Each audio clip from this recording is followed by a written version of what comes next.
Sa video makikita ang pagdating ng riding in tandem sa harap ng saradong tindahan ng cellphone sa Abad Santos sa Maynila. Sumunod na dumating ang isang e-trike.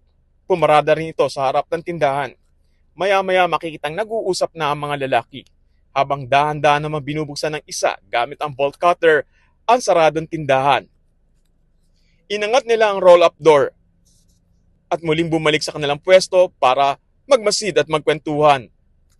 Na masigurong wala nang makakita sa kanila, binuksan na nila ang lugar at pumasok na sa loob ng tindahan. Tila nag-shopping spree ang mga kawatan. Pinuntahan nila ang mga lugar kung saan mayroong mga mamahaling cellphone. Agad nila itong kinuha. Nilimas ang laman ng tindahan.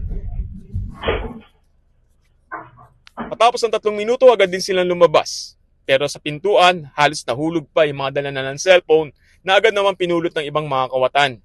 Pero dahil sa pangyayaring ito, hindi na nila naisara ng tuluyan ang roll-up doors.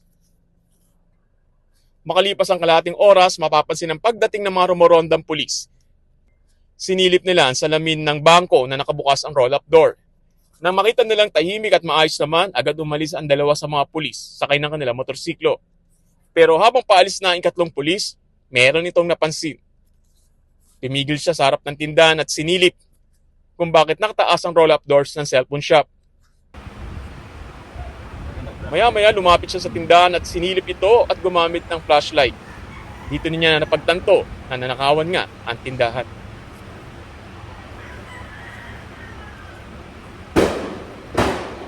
Sa tulong ng mga CCTV ay isang pagkakamali ng isa sa mga magnanakaw, naiwan nito ang kanyang bag sa loob ng tindahan.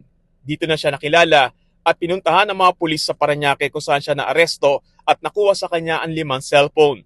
Habang ang driver naman ng e-trike ay naaresto at nakumpiska rin ang kanyang sasakyan. Patuloy naman tinutugis ang ilan pang kawatan.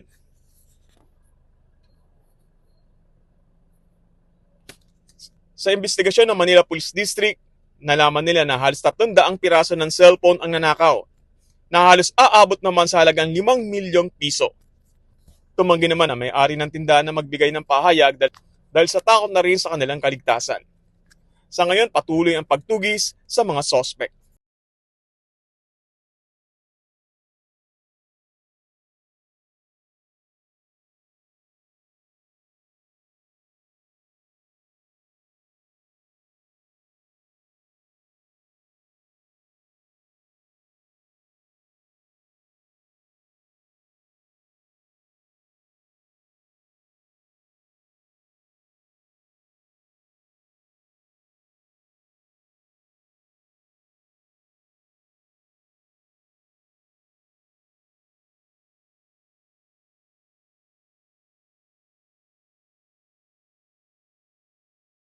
Maraming salamat sa mga viewers ng Teritoryo. Patuloy tayong manood, patuloy nating kilalanin ang mga kwento ng mga pulis, mga politiko at mga tao sa kanilang mga teritoryo.